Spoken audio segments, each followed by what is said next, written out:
ASMR review show. For this video, we are going to be reviewing the hot new movie, Barbie.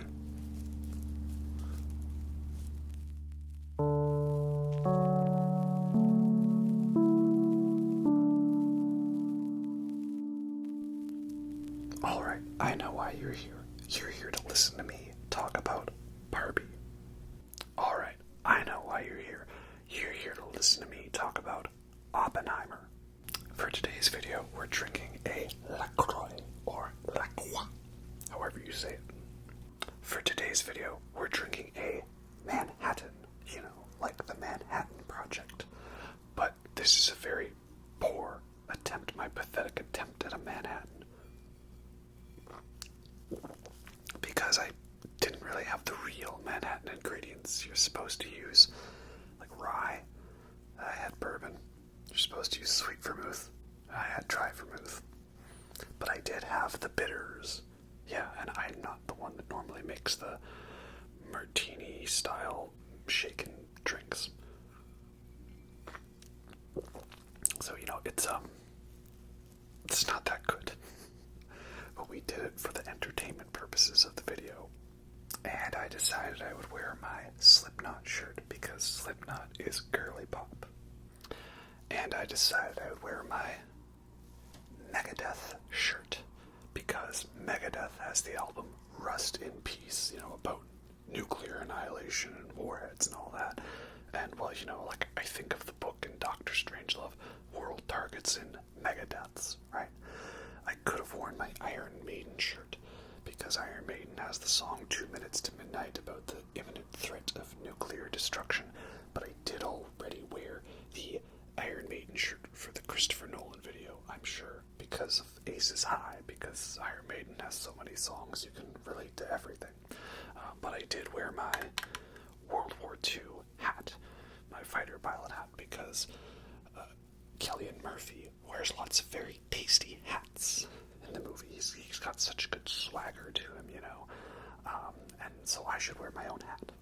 And it's not just because my hair was messy. Come here, ba me up. Launch the Polaris. The end doesn't scare us. When will this cease? What will all rust in peace? Yeah. And we're only going to talk about this movie and nothing else. So yeah, Oppenheimer, it was good. It's very good, and it's very well made. I'm not in love with it as much as my favorite Christopher Nolan movies, my big three being Interstellar, obviously, The Prestige, and Dunkirk. Those are my main three from Nolan. And so, the rest of the movies, they're very good, right? I don't think Nolan really ever made a bad film. Even his least one, Following, is still a very entertaining movie, especially for a first-time director, So this one's got all of the Nolanisms, so if that's not your thing, you're probably not going to like this one. But also the biggest twist with this movie is that Christopher Nolan managed to sneak a 3-hour courtroom drama, legal, political battle movie in disguise as a summer blockbuster action. Well, not really action, but the trailers really make it more suspenseful than it actually is. So yeah, I had a lot of fun with the Barbie movie. Greta Gerwig's Everything Everywhere All at Once. Yeah, it was fun. I don't know what y'all were expecting, right? I was hoping this movie would be fun and entertaining, and it was fun and entertaining, and I'll probably watch it again at some point, right? It's funny, enjoyable, hilarious, got some fun thrills to it. It's very cleverly written, and it's got good acting, and it looks great too. The visual effects look very good, and they're silly and cheesy when they need to be silly and cheesy. I don't know what this film's budget was, but it looks a lot better than a lot of Marvel films, probably because they were actually on set for some of this. Wow, I know, right? But it's a good movie, and I'm looking forward to seeing it again. I think I'll like it a lot more on the rewatch. And maybe having subtitles to recognize everybody's name. The film is nice enough that sometimes when they say the name of a character who you haven't seen in a while, there is a flashback to that character to remind you who they are. Some might find it a little patronizing, like the movie not thinking the audience is smart enough, but sometimes I appreciate it because sometimes movies that get overly obsessed with lots of names and characters, it's difficult to keep track of everybody, especially if you can't see the name written, because I really like movies with subtitles. And it also works on a filmmaking perspective because it's characters, hey, remember Jim? And you're like, yes, Jim. And then your mind, you're thinking that, and then we see that in the character's mind in the film. So, yeah, that's nice. Yeah, so, I know there's some people that are probably really wanting to hate on this movie because it's popular, right? It's easy to hate on what's popular. And I myself was sort of willing to be one of them. Not that, I was wanting to hate this movie, but I don't know, it wasn't one that I was looking forward to. Not one that I had lots of anticipation for. Just one that I was probably gonna see to see it so I could talk about it and, review it for y'all.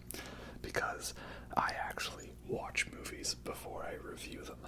Or I only talk about what I know about the movie. I don't write dissertations or essays based on some interview about what someone might have said was maybe in the movie. That's not how I roll, right? But yeah, it's a 3-hour movie that is, I think, deserving of its runtime. There's been a lot of 3-hour movies lately. I was not surprised that this one was going to be 3 hours. Not as epic of a 3 hours as Interstellar, but not as needlessly stretched to 3 hours as something like Beau is Afraid. So we'll see maybe when Dune Part 2 comes out if that one's also going to be 3 hours. I was definitely feeling the length of this movie at the end. Some people have said the 3 hours flew by. I don't know about that. By the time we got to the end, I was like, okay, I think we're in the final stretch. And it didn't just keep going. It's not like I was thinking, oh, now it's the ending. Oh, now it's the ending. I knew what the ending was going to be, which I won't spoil yet. We'll get into spoilers quite soon, though, so we can just talk freely. Yeah, so I knew how it was going to end, but getting there takes a while, because the last hour or so of the movie is courtroom legal drama, and that's the framing device. We're seeing two different courtroom dramas play out, one involving Cillian Murphy as, of course, Robert J. Oppenheimer, and the other involving Robert Downey Jr. as Strauss.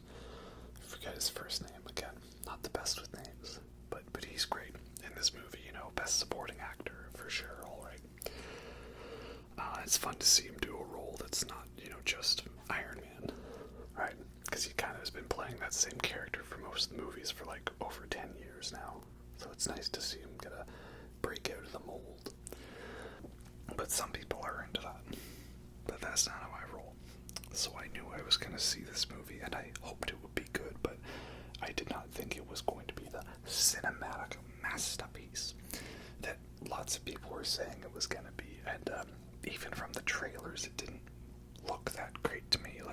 Many of the jokes in the trailers I didn't find funny, but there were some bits of goodness. And the first trailer parodied 2001: A Space Odyssey, right?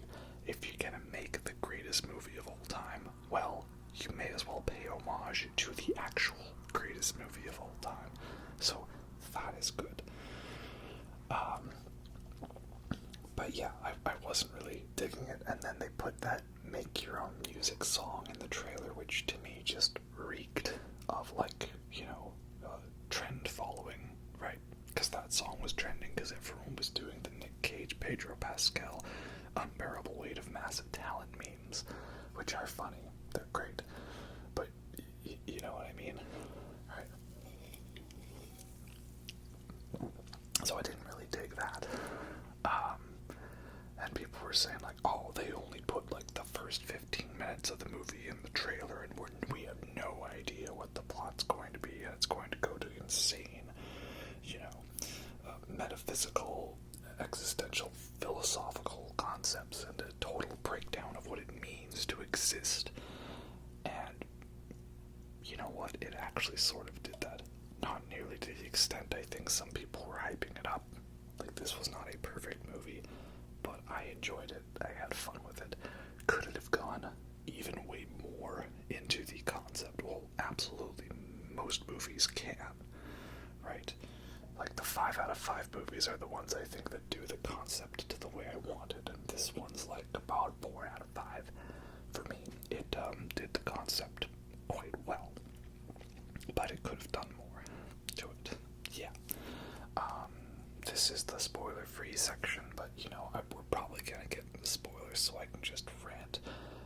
Let's face it, if you wanted to see this movie, then you probably saw it, and if you didn't want to see this movie, then I hope you didn't go see it. Like, it is what it is, Like, if it didn't look like it was your thing, well, then I hope no one's forcing you to go see it, right? But yeah, I definitely saw a lot of walkouts in this movie. A lot of people walked out of it. I'm surprised that people were willing to go to a late showing of a 3-hour movie. I did not see it in 70mm IMAX. That would have been cool, but that's a bit of a journey for me. And like, all the screenings were like completely sold out. It actually surprised me. I did not think this movie would be that popular, but what do you know? It is. I don't know. It's cool, but like, I don't know if this is the type of thing where you need to see it on 70mm IMAX for the true experience. And I don't know how I feel about that. If you're into that, that's cool. That's good. More power for you. But yeah, I don't know if this was the one I needed to, especially when there is some very gorgeous cinematography, but a lot of it is just like, characters talking in rooms. So, your 70mm IMAX, it's not showing, insane shots of desert and landscapes. It's mostly people's faces. But then you get to some of the real good stuff, and it's quite nice. I just went to my theater and sat really close to the screen so that I was looking up, and then, that I guess is sort of a temporary IMAX solution, I guess. It's not going to be easy to finish this, but I made this drink and I'm not wasting it. And like, if other people just enjoying a movie makes you that upset, then too bad, I guess. Yeah. I don't know, like, yeah, there's lots of movies I don't like that lots of other people love, but it doesn't make me like physically upset or ill that other people like those ones, and it's not like I'm, I want someone to tear it down. I mean, okay, maybe I derive a little bit of pleasure for the fact that more people seem to be coming around to the idea that The Breakfast Club is not a masterpiece, and it's not that great of a movie, and it's kind of problematic. Maybe it fills my heart with a little joy to see some like-minded people, but like, no, okay, maybe I am one of them. What do I know? I'm just Cat. Yeah, so I think it's a pretty good movie. Looking forward to rewatching it. I'm sure this one's going to bump up in the ratings. Lots of movies like that do. There were a couple movies earlier this year already that I rewatched and enjoyed more, like Beau is Afraid and Asteroid City. Those ones got better for me on the rewatch, so I think this one will too. My only thing is I'm not sure if it's one I'm going to want to rewatch often, though. Like, I can rewatch Dunkirk, Tenet, Interstellar, Dark Knight movies, The Prestige, Inception, Memento. I can rewatch those ones a lot. Doesn't take much effort to. This one, though, it's like, okay, 3-hour dark biopic that's lots of dialogue and talking. Is that going to be high on the priority rewatch list? I don't know. And it's a weird category because it's not like it's a, do I want to rewatch it because it's too sad or disturbing? There is definitely that element to it. And it's interesting how it manages to get the point across without becoming too graphic or violent. I actually thought the movie was surprisingly tame in what is shown to depict the horror of nuclear annihilation. But it all works. It's simple but effective, right? So yeah, there's that. It's not like it's a movie like Come and See or Irreversible or Schindler's List, where it's just, or Requiem for a Dream, where it's just too miserable and upsetting to watch a second time, right? But it's also hard to rewatch because is it going to be interesting to watch? Well, yes. I mean, most of that is due to the score by Ludwig Göransson, who did the score for Tenet. He's doing a really good job of collaborating with Nolan.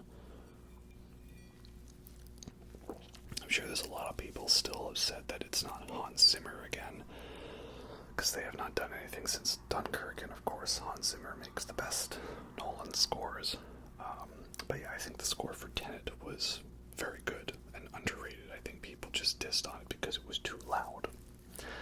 And the score here is very, very good too. I'm looking forward to seeing what he's going to do in future collabs, potentially. Because the score really helps make the movie intense and melancholic, and it gives a good feel for most of it, so I like that a lot. It's very important to help convey the feeling. But how's the dialogue mixing, right? That's the big thing. Dialogue mixing on Christopher Nolan films. Well, I thought it was okay. It's not as bad as Tenet, but it's not as good as some of his other films. People talk in the past about the mixing on films. There was the complaint in The Dark Knight Rises, and they changed Bane's original voice, like from the preview. I didn't really have an issue with the movie when it was in theaters, Dark Knight Rises. And then everyone complained about Interstellar. I didn't really have an issue with it. The only time that I had an issue with it was when I kind of felt it was meant to be that way, where it's just like, shouting and noises, and you can't fully understand what's happening. Yeah, so let's talk, just unfiltered and spoilers and stuff. A lot of funny jokes in this movie. I actually laughed quite a lot. And one thing I appreciate is that the trailer was actually very good in that most of the worst jokes or the least funny jokes were in the trailer. There was some good moments and stuff that were in the trailers and stuff, but there was a lot of stuff I didn't think was that funny in the trailers, like the flat feet joke and people's reactions to it. I didn't care. So good news, there's a lot of great bits that they did not spoil in the trailers. That is good. The worst part of a comedy movie is when all the best jokes are in the trailer, because then it's like, why are you bothering to watch it? So this was not that case. That is good. And there were some pretty edgy jokes. Like, I was actually surprised I had heard that was a thing, and yeah, it's true. There's talk of penises and vaginas and genitals and gynecologists and all that. Yeah, it's great.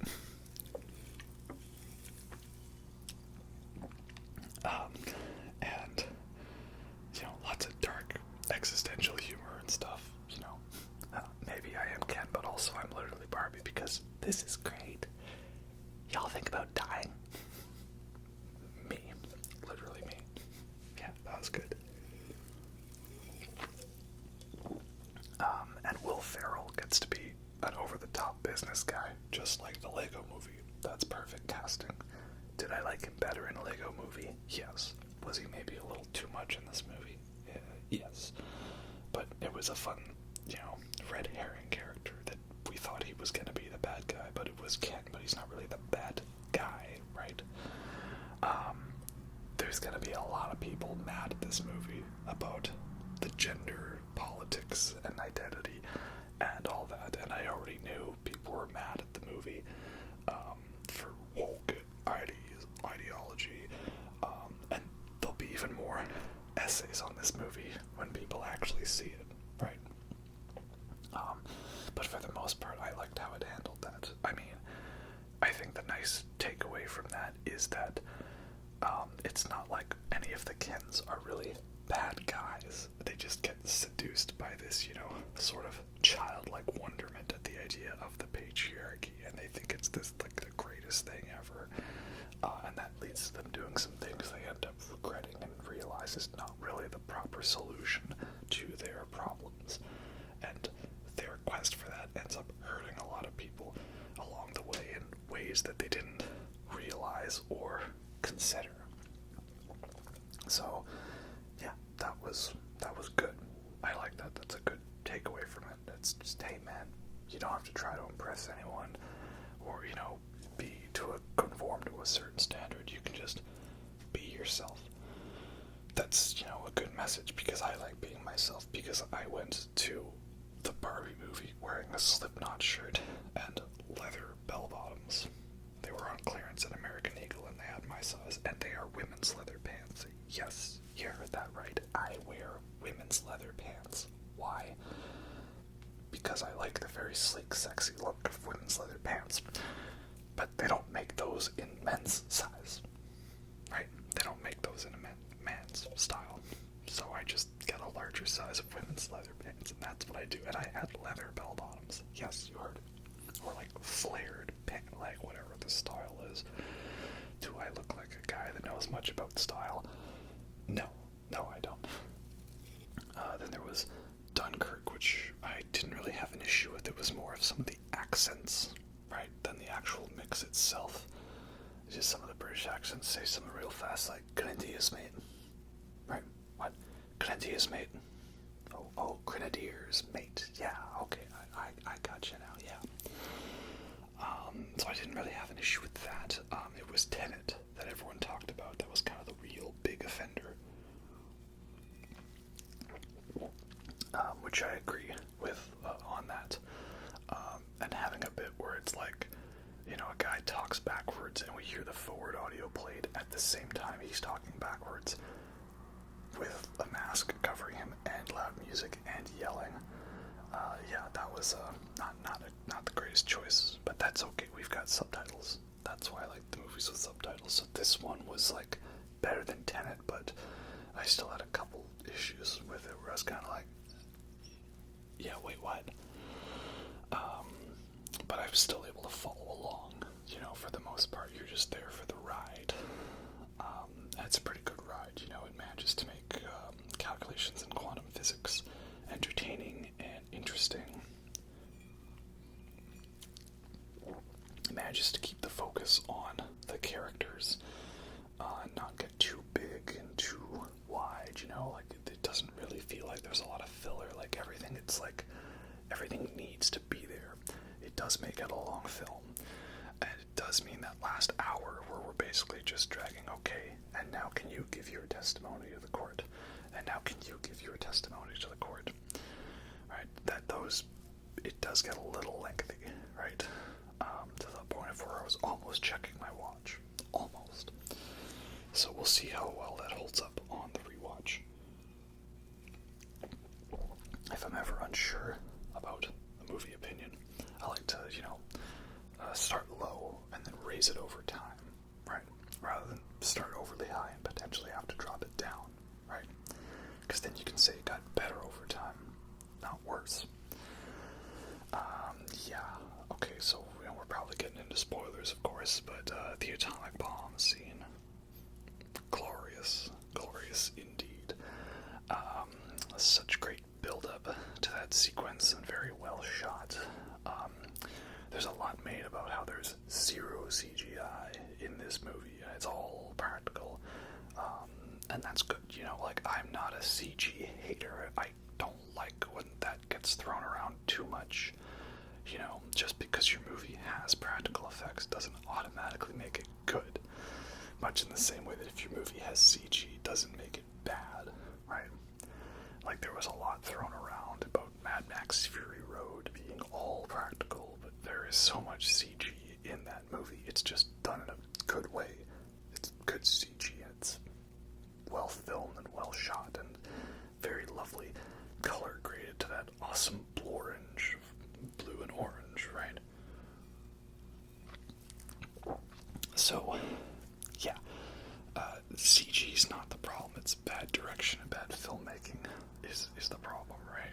You know, it all depends on how you use it. But I like what Nolan does. Like, his films look great. They all hold up quite well in terms of their visual style, and I think they will continue to be that way. And it's going to be interesting seeing the behind the scenes of how they did film some of the shots, though I'm sure some of them are probably a lot more simplistic than we think. I saw some article about how I think like the big explosion in one of Oppenheimer's visions, it's just a balloon, and it looks like a sun, but it's just a balloon with a light bulb in it and like some little smoke clouds and stuff, right? That's cool. I like that. So yeah, the big explosion nuke scene, it's glorious. I love how it all happens in silence, and then you know at any second the sound's gonna come right back into it all, so that's good. And we got Cillian Murphy dropping the line, "Now I am become death, destroyer of worlds." Though, I gotta say, the whole bit of him saying the line to Florence Pugh during the first sex scene was a little kind of cringe for me, you know. It was a little too on the nose. Yeah. Oh well. That is funny as well. Like, you know, there was talk about how this is an R-rated movie because of prolonged nudity, right? And on one hand, maybe the nudity is a little more, you know, male-gazy, you know, just sort of for the audience. But on the other hand, it just felt a little more real. You know, there was no magical PG-13 blanket that always happens in movie sex scenes, right? They're just like, yeah, they did some stuff and now they're just hanging out naked, as one does. So, I'm a little disappointed in you, Nolan. You used your IMAX camera to get us Florence Pugh's boobs. Okay, nice. But you didn't use it to get Cillian Murphy's dong. He's done that before in 28 Days Later, okay? And that was one of them low-quality digital cameras. We need a good 4K IMAX 11K scan of that, and you didn't do it. Shame. But again, that's because female nudity in movies is just a thing, but you know, male nudity, no, we can't show a penis. No, but boobs are okay. I don't know. I'm just saying, I would have met you halfway. Cillian Murphy's dong and Florence Pugh's boobs, right? A little something for everybody. And the scene is not 15 minutes, people. Cut it out with that crap. I saw some dumb trend where people were trying to say there's a 15-minute scene. Maybe it felt like 15 minutes for you, but it's not. Okay, settle down. Though that bit where he's just naked and she's riding him in the middle of that courtroom bit, that's such a great sequence. And, you know, it's awkward and disturbing in all the right ways, but that's how he feels. Yeah, that was good. I like that. But yeah, remember, cinnamon rolls, not gender roles. But the other fun part of watching this movie was looking over at my fiance the whole time and seeing her reaction. Because it's always good to watch a movie with her, so I get the female perspective, which seems to be a trend among Greta Gerwig movies, because she also did Lady Bird. I haven't seen Little Women yet. I'm sure it's really good. And Lady Bird was a movie I watched and thought, this movie is good. I enjoyed it. It's a movie about characters and feels and feelings, you know. We only get about 17 of those movies every year. But then I watched it with her, and then she realized, this is the story of my life. And I said, oh, okay, I get why people love this movie now. Now I see it. It was just Greta Gerwig put a literally me character on screen for those people who I am not, so I wouldn't connect that way. so it was fun to see, the female perspective on lots of the Barbie humor. And never before were so many people called out by doom scrolling on Instagram for 7 hours, eating junk food, and binge watching Pride and Prejudice while wearing nothing but, shorts and an oversized t-shirt with OCD, anxiety, and depression. Too real, man, too real. Also, there's that very sweet scene where Margot Robbie, talks to the old lady on the bus or the bench and tells her she's pretty. And I read something that was Barbara Handler, like Ruth Handler's daughter, the daughter of the creator of Barbie, the inspiration for Barbie. But then I also saw something that's just like a production designer or makeup artist for many other Greta Gerwig movies, so I'm not sure what to think, source pending. Regardless of who that is in the role, it's a very sweet scene. I liked it. And we had someone playing the ghost of Ruth Handler, the mother of Barbie, the inventor of Barbie. And that's real cool. I mean, does it make sense that everyone just acknowledges there's a ghost? Well, no, but did it make sense that there's a Barbie land that you can magically travel to by putting on rollerblades? And no, so, logic and physics have already gone out the window here. Oh well, that's just the way it is with movies sometimes, right? Yeah, so I don't know, what more is there to say? There's fun jokes, and it's entertaining, and the acting is great, and it's fun. I don't know if I'm all I'll give this movie all the Oscars. But if it did, I could see it. That would be fun. It was nice that this movie mashed up every best Ryan Gosling movie. He does the whole yelling that he does in Blade Runner 2049. And he has a Metallica themed accessory, his fanny pack with the Metallica font, so that's Place Beyond the Pines. And also Lars and the Real Girl. I think it is. I actually haven't seen that one, but I just know people compare that to Blade Runner 2049 with, him being an awkward guy that has a fake girlfriend who's a doll or a robot replicant in Blade Runner. And then he gets to sing and do musicals and dance numbers like La La Land. So it's great. All the best Ryan Gosling movies got mashed up into one. That's awesome. And it's legitimately well shot and entertaining. But Greta Gerwig also got to sneak in her whole, feminist theory, motherhood, personal traumas, growing up, and all that. So that's good too. I was glad that managed to get in there, right? Because lots of times when you get a big director to do a big mainstream movie, lots of the Marvel ones, it doesn't always mean that it feels like one of their movies. I look at Black Panther, Wakanda Forever, right? Ryan Coogler directing, who did the Creed movies, and he did the original Black Panther, right? That one, it feels like Ryan Coogler for the bits where he cares, the stuff about being sad that Chadwick Boseman died. But then we get to the action scenes, and it's they got just some random second unit director VFX artists to be okay, we need these 2 pixels to mash into each other multiple times. Can you make that happen, please? So, it doesn't really feel like it's that person's movie. But this one, I think, writing and directing wise, still felt like a Greta Gerwig movie. So that is very good. That was my big concern. And yes, it was how it was. Very good indeed. I know some people will find it probably cool to hate on this movie. Yeah, take that. Mainstream marketing and all that. But I'm I don't know. I had fun with it. I enjoyed it. It was entertaining. No, it's not my favorite movie of the year. It probably probably liked it better than the Super Mario Bros. Movie, which was still fun, but like this was fun and actually had some good feels to it.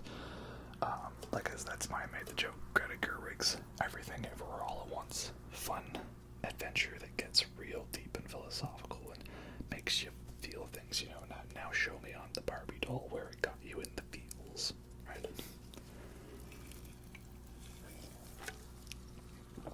And it has a lot of heart to it. Would it have been nice if we went a little more into some of the corporate deconstruction and all that? Well, I'm not sure if all the big executives that signed off on the movie would allow it, but the fact that we got this much means they're being a little more open to that, so yeah, that's nice, I guess. It's funny, part of me is trying to wonder, is this Nolan mashing up every Stanley Kubrick movie, right? It's funny, it's 2001: A Space Odyssey references, right? And let's see, well, there's sex in the middle of a public area. That's Eyes Wide Shut. We got Matthew Modine. He's from Full Metal Jacket. I'm trying to think if there's a Shining reference or not. And then there's the gorgeous cinematography of Barry Lyndon and a 3-hour biopic epic. Okay, yep, that's Barry Lyndon. And then we've got, the outer space stuff and physics from 2001. And obviously the black and white nuclear annihilation of Dr. Strangelove. But it's also told non-linearly, of course, like The Killing. Yeah, he really mashed up all the Kubrick movies and called it a day. Yeah. So, what was I going to say? Albert Einstein, he's got a small part in this movie. Lots of people have small parts in this movie, and all their small parts are really great, It's almost like Wes Anderson, everyone just shows up for the movie because they're just happy to be on the film, even if it's a small little bit part. Great bits like Gary Oldman as Truman, and Rami Malek's good in his little bit. I see a lot of actors whose names I don't recognize, but I know they've been in other Nolan projects before, so that's good.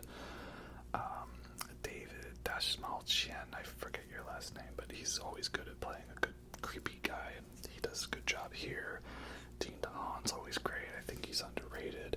Matt Damon is great. I like Matt Damon because you always recognize it's him, and you think oh, well, whatever, it's just him being him, but no, he does really do a good job in the role. So yeah, that's good. Kenneth Branagh in a small role. Lots of great people in small roles here. And yeah, Albert Einstein's great. Love the voice, love the accent, and just the way he looks and his mannerisms. Yeah, he's awesome. And we got to see Michael Cera get a little bit of the Scott Pilgrim versus the World element to it, so that is good indeed too. And the credits are hilarious too, where it's just all these actors and Barbie played by that person, and Barbie played by that person, and Barbie played by that person. Yeah. Real surprise at America Ferrera from Ugly Betty, right? That's who she is. I've seen the name before. I don't really know what she's been in, but she's good, and she's great in this movie. And she's got that great monologue about being a woman. Yeah, that's awesome, If any of the scenes about that make you feel uncomfortable or annoy you, then good, you're the target audience for that, right? Though I did feel a slight bit of pain when they were making fun of the stereotypical guy things like, come on, babe, yeah, you gotta watch this movie. Oh yeah, this movie's so good, man. It's a classic. You need to know everything about it. Ooh, I'm feeling a little called out there, just saying. And of course, the ultimate crime, having a guy play a real emotional song and then just looking at your phone the whole time, be like, sorry, what was that?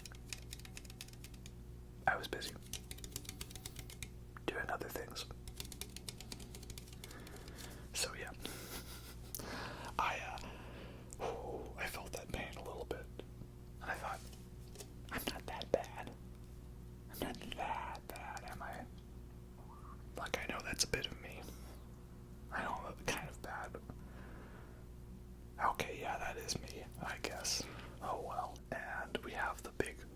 scene of the movie, which is as beautifully haunting as I wanted it to be.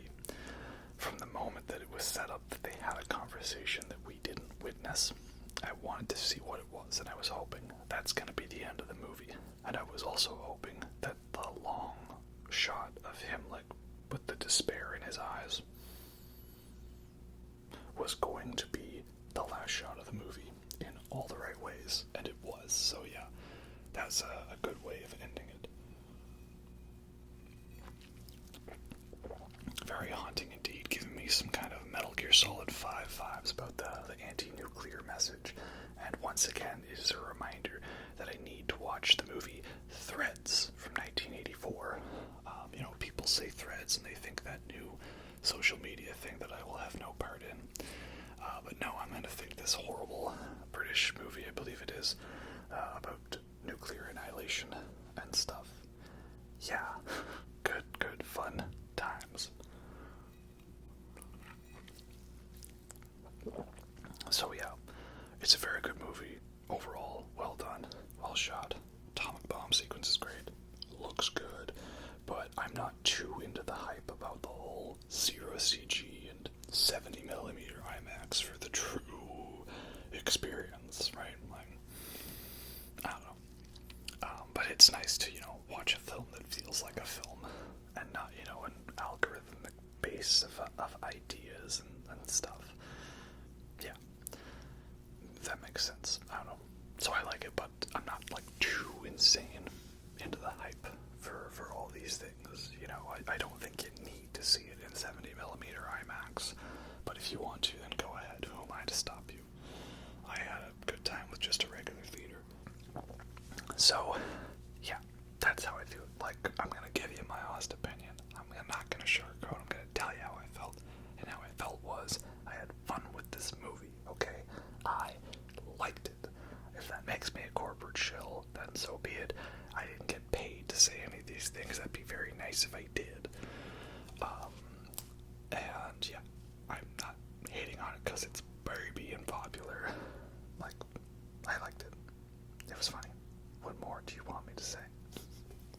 And then we're all gonna watch it like on our laptops eventually when it comes out. And I'll have headphones because I like headphones and subtitles. And I'll be able to have my own intermission. Because if we're gonna make 3-hour movies the norm, right?